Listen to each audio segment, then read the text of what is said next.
আসসালামু আলাইকুম ওয়া রাহমাতুল্লাহি ওয়া বারাকাতুহু। Welcome back to my channel. আমি ঝর্ণা কাতার থেকে বলছি, যে যেখান থেকে এই মুহূর্তে সংযুক্ত হয়েছেন আশা করি সবাই ভালো আছেন। আলহামদুলিল্লাহ আমিও ভালো আছি। রাতের বেলা চলে আসলাম একটু হাঁটার জন্য। ভালো লাগতেছিল না, খুবই ক্লান্ত লাগতেছিল। ভাবলাম একটু হেঁটে আসি।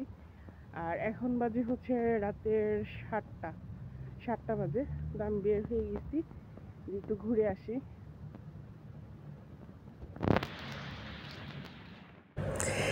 তো আজকে আসলে মূলত আমি কোনো ব্লগ নিয়ে আসি নাই, মানে কাজ দেখাবো বা এটা করবো ওটা না। আসলে আপনারা দেখতে থাকুন, আমি আপনাদের সাথে আজকে আমার একান্ত মনের কিছু কথা আমি আপনাদের সাথে শেয়ার করব। তবে তার মধ্যে আগে বলে নেই, পরে হয়তো আমি ভুলে যাব। আমার এক আপু, সাবস্ক্রাইবার আপু, নামটা কি ভুলে গেলাম তো। ও আচ্ছা, মনে পড়ছে, নামটা হচ্ছে নওশিন রূপালী। তো আপুটা আসলে আমাকে অনেক ভালোবেসে জিজ্ঞেস করছে যে আপু, তোমার তো হাজব্যান্ড নাই, বাচ্চা নাই, তো তুমি বাসায় যা, তোমার ফিউচার প্ল্যান কি জানলে খুব ভালো হবে, বা উনি কিছু, আমি যেন কিছু মনে না করি। তো নওশিন আপু, আমি আপনাকে বলছি আমি কিছু মনে করি না। আমি অনেক খুশি হয়েছি যে আপনি আমাকে ভালোবাসেন বিধায় এত গুরুত্বপূর্ণ একটা কথা আমাকে জিজ্ঞেস করছেন। আর যাকে ভালোবাসা যায় তাকে এইভাবে জিজ্ঞেস করা যায়, এটা খুবই স্বাভাবিক। আমি অনেক খুশি হয়েছি আপনার এত মূল্যবান একটা প্রশ্ন আমাকে করার জন্য। আসলে নওশিন আপু, আমি আপনার উদ্দেশ্যে বলতে চাচ্ছি সেটা হচ্ছে যে, দেখেন, আমি বিগত 10 বছর ধরে বাহিরে আছি। 3টা রাষ্ট্রে এই পর্যন্ত আমি কাজ করছি। ফার্স্ট ইয়ার হচ্ছে লেবানন, জর্ডান, তারপর হচ্ছে আমি কাতারে আসছি। তো এই 10 বছরে হচ্ছে আমি খুব বেশি যে সেভেন্স করছি সেটা না, খুব সীমিত কিছু আমি সেভেন্স করছি। আর সেটাকে মূল উদ্দেশ্য করেই হচ্ছে আমি বাড়িতে গিয়ে আমার মানে ইচ্ছে আছে ছোট আকারে একটা বিজনেস স্টার্ট করার। তবে এটা হয়তো একটু সময় লাগবে। গিয়েই তো ধুমধারাক্কা আমি টাকা পয়সা নষ্ট করব না। জাস্ট আমি সব কিছু বুঝবো, জানবো, তারপর হচ্ছে আমি আমার বিজনেসে আমি মানে করব, আমার যে মূলধনটা আছে সেটা আমি ইনভেস্ট করব। তবে সবচেয়ে মূলত ইম্পর্টেন্ট যে কথা সেটা হচ্ছে যে বিগত 10 বছর যে আমি বাহিরে আছি, কখনো আমার মনটা এত উতলা হয় নাই এখন যেরকম আমার ইচ্ছে করে আমার ফ্যামিলির কাছাকাছি থাকতে। আসলে 10 বছর তো আমি প্রবাসে আছি, তার থেকেও আরও বেশি হচ্ছে আমি আমার বাসা থেকে বাহিরে। কারণ হচ্ছে আমার বিয়ে হয়েছিল 2010-এ। তখন থেকে হচ্ছে 2010-এ না জানি 9, আমার ঠিক খেয়াল নেই, অনেকদিন আগের কথা তো, 9 বা 10 এরকমই হবে। তো সেই থেকে যে আমি আমার বাবা মার কাছ থেকে দূরে, বা আমি বাসা থেকে দূরে, হয়তো 2-3 বছর পরে আমার একদিন মানে 2 মাস 6 মাসের জন্য বাড়িতে যাওয়া হয়েছে। হাজব্যান্ডের কাছে যখন ছিলাম তখন হচ্ছে অনেক দিন পর পর বাড়িতে যেতাম। মানে সেই আগের মতো করে বাবা মার সাথে মানে থাকা দীর্ঘ সময় ওটা হয় না। তো মোটামুটি সব মিলে হচ্ছে টোটালি হচ্ছে আপনার কত বছর, 15 বছর ধরে আমি বাসার বাহিরে। তো এখন আসলে আব্বা আম্মার যথেষ্ট বয়স হয়েছে, আর আব্বা আম্মাকে হচ্ছে দেখার জন্য আমি মনে করি আমাকে অনেক প্রয়োজন। আর আমার বাসায় 2টা ভাস্তি আছে। বড় ভাস্তিটা ইন্টার ফার্স্ট ইয়ারে পড়ে, ও এখন যেহেতু ম্যাচিউরড হয়েছে, সো ওরও একটা গাইডের ব্যাপার আছে। আমার বাসায় কিন্তু আমার আম্মা আর 2টা ভাস্তি ছাড়া আর মেয়ে মানুষ নাই। আর আম্মার যেহেতু বয়স হয়েছে, আম্মা আসলে এখন প্রপারলি ওইভাবেই করতে পারে না, অনেক কিছু এলোমেলো করে ফেলে, বা আম্মা আসলে ক্লান্ত হয়ে গেছে, ঠিক আছে, যেটা হচ্ছে মূল কথা। বাসায় হচ্ছে দেখা গেছে, বা সেই ছোটোবেলা থেকে আম্মা হচ্ছে কষ্ট করতেছে। এই বয়সে কিন্তু একটা মানুষ রেস্ট করে, হ্যাঁ, কিন্তু আম্মা এখনও রেস্ট করতে পারতেছে না। তো সব কিছু মিলে আসলে আরও অনেক ব্যাপার আছে যেগুলি মিলে আমার কাছে মনে হয়েছে যে অনেক হয়েছে, দেন আমার বাসায় যাওয়া দরকার। হাজব্যান্ড আর বাচ্চা নাই, তাতে কি হয়েছে, আমার তো একটা ফ্যামিলি আছে, আমার বাবা আছে, আমার মা আছে, আমার বড় ভাই আছে, আমার 2টা ভাস্তি আছে। ইভেন আমার 2টা ভাস্তি প্রতিনিয়ত ফোন করলেই বলে যে ফুপ্পি কবে আসবা, ফুপ্পি কবে আসবা। ওরা আসলে আমাকে অনেক মিস করে। তো আমার কাছে মনে হয় যে এই মানুষগুলিকে আমি হয়তো বা এখানে থাকলে, প্রবাসে আরও 5 বছর থাকলে আমি হয়তো বা আরও 2-3 লাখ টাকা জমাইতে পারবো। কিন্তু এই 2-3 লাখ টাকার বিনিময়ে আমার জীবনের অনেক কিছু আমি হারায় ফেলতে পারি। যে আফসোসটা আমি আমার জীবনে কোনোভাবে কখনোই রাখতে চাই না, তো চাই না।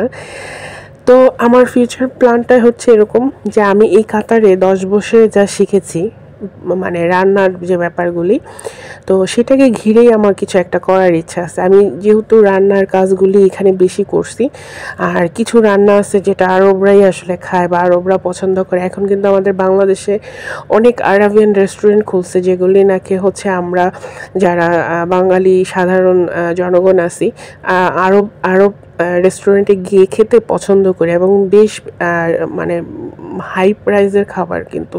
তো আমি তো আর ওরকম কিছু করতে পারবো না, তবে আমি যতটুকু শিখেছি ঠিক ওইটুকুই হচ্ছে আমি কাজে লাগানোর চেষ্টা করব বাড়িতে গিয়ে। এটা হচ্ছে আমার মূল উদ্দেশ্য। আর ফার্স্টে আমি গিয়ে হচ্ছে 2-3 মাস হচ্ছে আমি আমার বাসার ভেতরে ইউটিউবিং টেস্ট মানে করব। যদি দেখি যে আমি বাড়িতে যাওয়ার পরে আমার ইউটিউবিংটা ভালো মানুষ দেখতেছে বা সবার সাপোর্ট পাইতেছি, তাহলে আমার ওই বিজনেস এবং ইউটিউবিং এই দুইটা জিনিস আমি অ্যাড করে ফেলবো এক জায়গায়।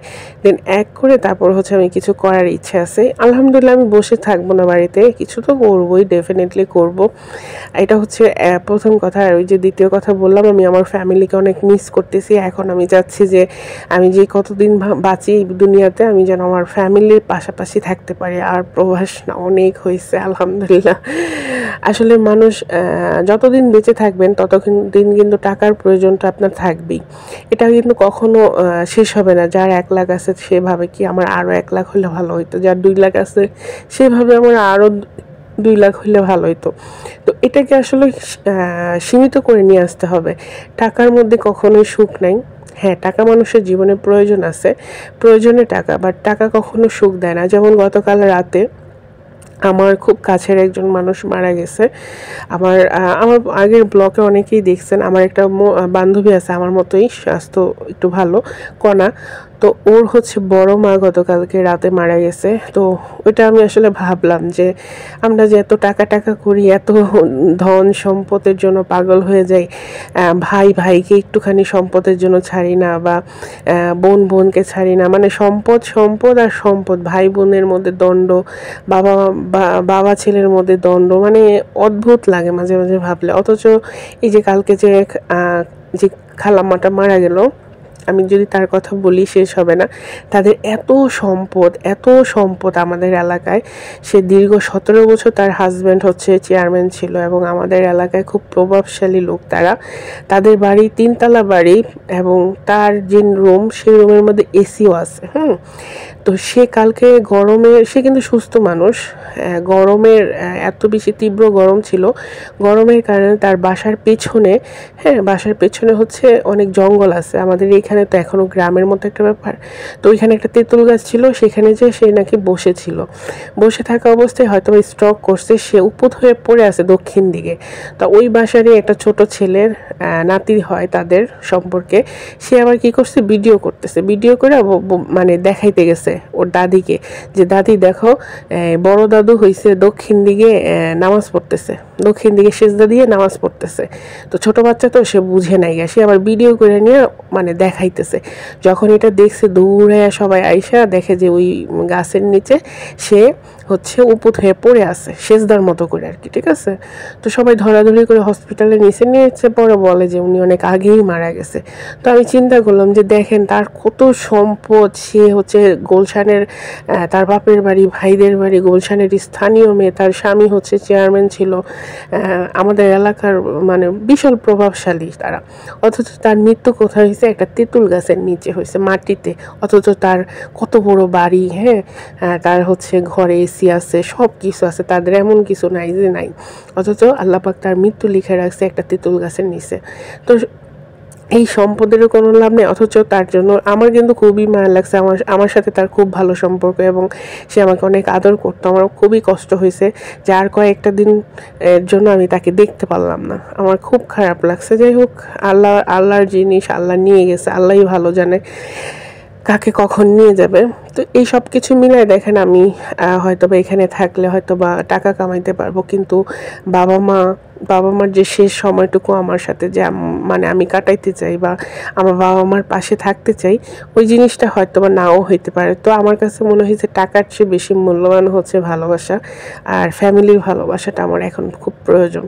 হ্যাঁ, আমি বাকি জীবনে যেন এই জায়গাটাতে আফসোস না করতে পারি। আমি আমার বাবাকে খেদমত করতে চাই, আমার মাকে আমি খেদমত করতে চাই। হ্যাঁ, আর এই খেদমতের মধ্যে দিয়ে হচ্ছে আমি এই পৃথিবী থেকে বিদায় নিতে চাই। আমি আর টাকা চাই না। তবে হ্যাঁ, বাড়িতে গিয়ে হয়তো বা কিছু করব, তবে সেটা সবার কাছে থেকে, সবাইকে ভালোবেসে, সবার সুখে দুঃখে কাছে থেকে হচ্ছে আমি কিছু করতে চাই। এটাই হচ্ছে আমার মেন লক্ষ্য এখন। তো আমি জাস্ট পাসপোর্টের জন্য ওয়েট করতেছি। আমার পাসপোর্টটা হাতে চলে আসলে আমি হয়তো বা 1-2 দিনের মধ্যেই চলে যাব। সেটা যদি কালকে আসে হয়তো বা 2 দিন পরেই চলে যাব। এখন আমি জানি না কবে আসবে, তবে আমাকে যতটুকু বলছে যে ওরা হচ্ছে 90 দিনের মধ্যে আমার পাসপোর্টটা আমাকে দিবে। তবে এখনও 1 মাস হয় নাই। হচ্ছে মে মাসের 7 তারিখে 1 মাস হবে। তো দেখা যাক কি হয়। এমন আছে ঈদের আগেও যেতে পারি, এমন আছে ঈদের পরেও যেতে পারি। তবে আমার কেমন যেন মনে হচ্ছে বেশিরভাগ সম্ভব ঈদের পরেই যাওয়া হবে, ঈদের আগে যাওয়া হবে না। হয়তো বা ঈদের মানে ঈদের 2-1 দিন আগে হয়তো আমি পাসপোর্টটা হাতে পেতে পারি। তো ওই সময় তো টিকিট পাবো না, যেহেতু ঈদ সিজন।